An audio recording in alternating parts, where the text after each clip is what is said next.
So we've come up to the winter transfer window, and this time around, I'm looking towards the youth prospects. And if I could really use a bad phrase here, I'm being attracted to the youth, but not in that way. Believe me, if there's any other connotation other than football, I would be put on a list. But I need to channel my inner Arsene Wenger, become the American Wenger, and look to all these 16 to 21-year-olds to bring into the club and try and develop from within. Because let's face it, the pool of Basque players isn't all that high, so we got to look towards the regens, try and snap them up for low cost, and try and develop from within and replenish the squad from within. I have made a few signings already, so let's check them out. Let's start the show.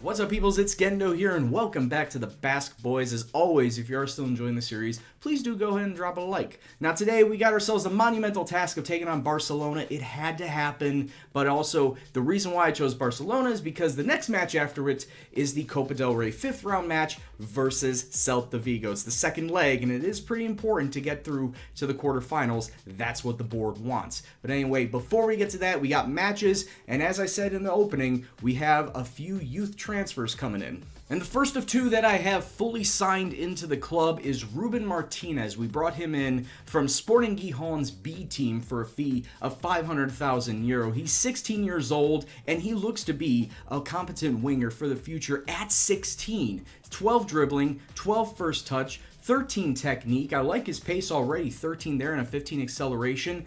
Already, he looks like he's a star in the making, at the very least, 3 to 3.5 star potential. So hopefully within the time that it takes for him to develop, he can become that prime winger to take over for Iker Muniain. And then from Tenerife, we brought in Diego Tomé, a center attacking mid, for a fee of €850,000. Now, he was 16 when we signed him, 17 when he was officially coming into the squad. So I don't know how much that's going to affect his development, if that's going to take away his quote-unquote artificial Basque nationality because we didn't train him since 16. I don't know. But anyway, he does look fairly competent as a center attacking mid right now. 17 years old, several chances to develop, so I'm not too worried about what he is right now. I'm just looking to how he will be 4 years from now. And believe me when I say, I scouted everybody that was under 21 in Basque nationality. As you can see right here, 290 players that fit that criteria. That was a shitload of scouting reports that I had to sift through.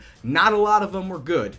And that's why I then narrowed it down to those who could potentially be good and currently are useful, which is a range between 1.5 to 4 star, which that narrowed it down to 75 players. Yes, that's not a lot, but that is still a good amount of players that I can look through and try and bring into the club and develop from within. If we can't bring them in, then I'll monitor the development and hopefully we'll try to bring them in at a later time. But as of right now, a decent player pool to try and scout. I do gotta say the two positions that I absolutely hate scouting for are goalkeepers and center mids. Goalkeepers partially because I don't know what stats I'm looking for to determine what's a good goalkeeper, and as far as center mids are concerned, they have up to 10 roles that they could take on, and it just gets all confusing and all sorts of bogged down that I just give up. Now, since our last live com, we had played 4 matches, 2 of them in the cup, 2 of them in the league, which means if we played 2 in the cup, we beat Miranda's, which is exactly what we did by the final score of 3-1. And I honestly let my assistant manager take over this in picking the sides. I just said full rotation, bring in as many youth players as we can, and that's what we did. 2 youth players scoring goals in this game. Urtzi Marino and Luis Martos. Luis Martos, the 16-year-old striker, which I highlighted last match. But Urtzi Marino, definitely not a player that I would ever think about playing, but he got playtime here against the third-string side in Miranda's, and that's what led to a 3-1 victory. After that, 2 more wins on the bounce in the league. A 4-1 victory over Villarreal, a very struggling Villarreal right now, as Villalibre, Garcia Eraso, and Herveas getting goals there. And then 3-2 against Deportivo in this match. This match was not good. Yes, we came away with a win, but it wasn't without a price. Inigo Leque going off with a red card, and Pablo Herveas is going to be out for 5 weeks due to strained knee ligaments. Obviously, he's not going to be playing today, but and Susaeta can take over that right side. I just really wanted Pablo because he has started to turn it on this season since coming into the club. I just don't want this to hinder his development. And then finally, we drew against Celta Vigo in the 5th round of the Copa del Rey, which unfortunately we lost the first leg by the score of 1-0. It was away from home, so it's not too terribly bad. It is manageable, especially since we're coming back to San Mamés. I feel we can overcome this deficit and get through to the quarterfinals. In fact, that's what the board expect us to do. Quarterfinals or bust.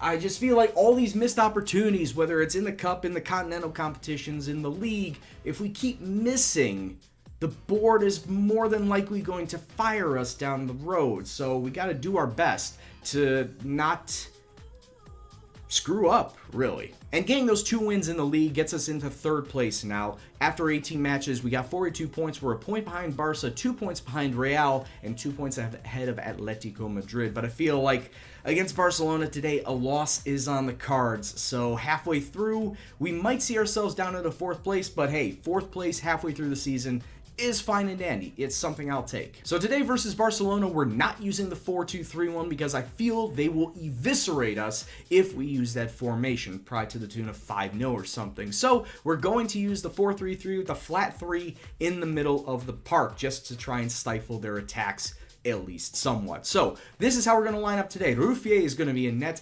Boveda, Garcia, Laporte, Valenciaga along the back line, mostly due to suspensions and injuries. The 3 in the middle, Merino, Eraso, and Benyat. Out on the wings, we got Munain and Susaeta sitting up top. Asier Villalibre, the goal-scoring machine this year. So it's all kicking off here at the new camp. Of course, as I saw, they're going to be using the 4-3-3 that we used in the past.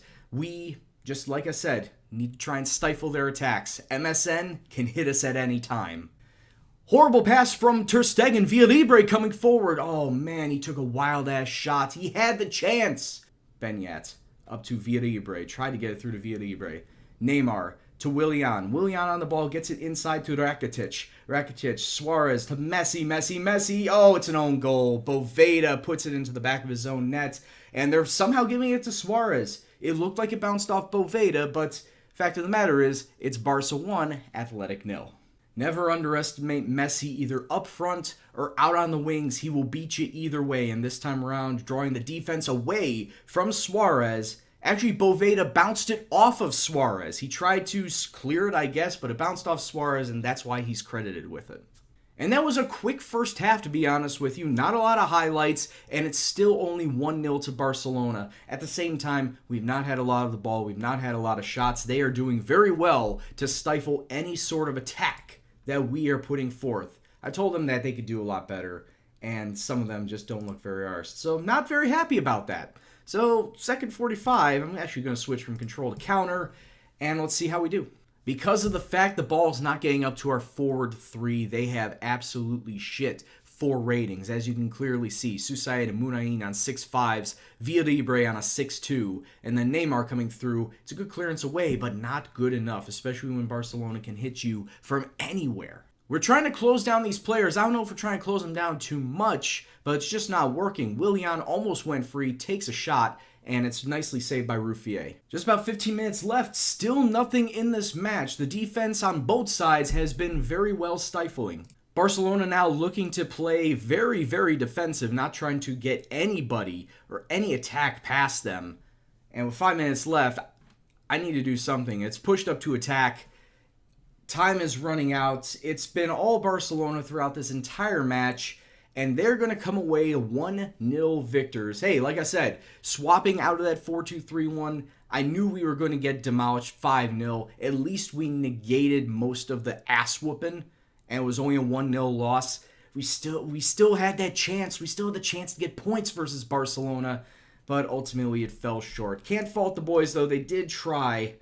They did try out there. They were just unlucky. So that's our third loss of the season. Of course, you remember Sevilla in the last match, Real Madrid earlier in the season. I feel like if we can beat everybody else, or at least get points from everybody else, and then only lose to the top 4 with Atletico Madrid also being in there, even though we beat them earlier, I feel like this will be a fantastic season for us and potentially a 4th place finishing season. And while it would be nice to just yammer on continuously about the season and how it's shaping up so far, we got ourselves a cup match to get into and potentially move into the quarterfinals, so let's get into that. Alright, now we get to our second match today. It's the second leg of the Copa del Rey versus Celta Vigo, and we got ourselves the change back to the 4-2-3-1 lineups as follows. Kepa is going to be in net just to give him some fitness. Leque, San Jose, Laporte, Balenciaga along the back line. Actually switch those two up. In the middle, we got Eraso and Merino going forward. Actually, forget that. Benyat is going to take over for Eraso just because he's the better player on the day, and we need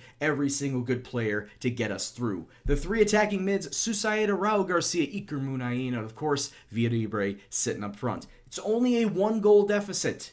It's not too terribly bad. I know we can get ourselves goals versus Celta, just need to hit them and hit them hard early. So let's go kick off and see what happens. Now I know this is only a 5th round cup match, but a lot is riding on this. The fans' confidence, the board's confidence. We need to come away with a win here to get through to the quarterfinals, or else my job may be a little bit more in peril.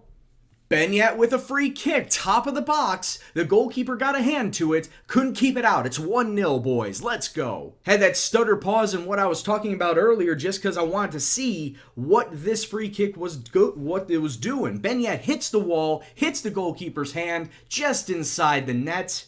And we got ourselves a tie game, or I should say it's tie on aggregates. Celta coming forward, gets the ball out to the wing. Palacios crosses it into Borja, and I don't know. It's this defense just wants to play everywhere and nowhere at the same time. Also, Celta, first shot, first on target, first goal. Meanwhile, 60% possession, 5 shots, 4 on target.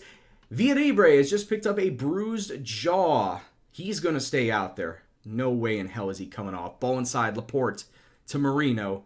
Oh, we had several chances to take it. Merino from the top of the box. Come on, man. Diaz back over to Palacios. This happened earlier to Borja. It's off the crossbar. It's still in danger. It needs to get cleared away. Thank you. So now we have Villalibre with a bruised jaw. We got Raul Garcia with a bruised face. It didn't specifically say. It just said bruised face. Leque coming inside to Villalibre. We need to get some goals here. 2 minutes of stoppage time in the first half. And away goals do count. So we need 2 goals. And we could potentially get one here. Damn it, Susaeta. You know what? Just because they're injured, and they're both facial injuries, they're probably shying away from tackles and whatnot. Garcia is going to be out for Unai Lopez. Villalibre for John Batista. But for sake, boys. Celta, it seems like Celta are our bogey team. For lack of a better term, it seems like Celta are just the team that are destined to give us a lot of shit. 13 minutes left to go in this game, and finally we get ourselves a highlight in this second half. It's pushed inside. It's cleared out. That's game over. That's tie over. Once again, the defense running around like chicken with its head cut off. 3 men. 3 men around the center of that box. Goalkeeper halfway off his line. 5 minutes left to go in this game, and we need to score 3 goals. It's not going to happen. Especially if our defense is... Oh, my Lord. Kepa. For those of you in the comment section that say Kepa is the future and Kepa is a great prospect, this highlight right here shows you why I don't feel that way and why I think Ruffier is my number 1.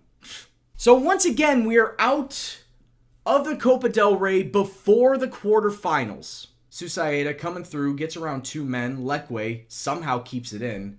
I mean, where was this earlier, guys? Where was this earlier when it f***ing mattered? I had high hopes for this game. I really did. And once again, my team lets me down. This is a constant. This is a constant problem. That the defense doesn't want to show up when big matches arrive. This is officially going to go down as a 5-2 on aggregate victory for Celta Vigo. Everyone's going to get yelled at in their individual groups because each one of them deserves my hate. Can't make it past the 5th round. Once is a fluke. Twice is a pattern. 3 times is goddamn unacceptable. Absolutely unacceptable. Villalibre, he's going to be out 7 days. That's fine. Just a bruised jaw. So when we do come back, Lazio in the round of 32 Europa League. We're going to have a little recap of Osasuna in between that, but the main focus is Lazio and seeing how far we can get in that competition. Barcelona, I understand. Celta, I don't. Especially at home. And that badly. Shouldn't ever have happened. Well, we're out of another cup competition earlier than we should have. Absolutely great. Well, if you enjoyed this episode, if you enjoyed my misery, go ahead and drop it a like, subscribe, share, all that jazz. If you want to leave a comment on the episode or as the series as a whole, please leave in the comment box below. But as always, guys, this is Gendo, and I'll see you in the next video. Take care, and peace out.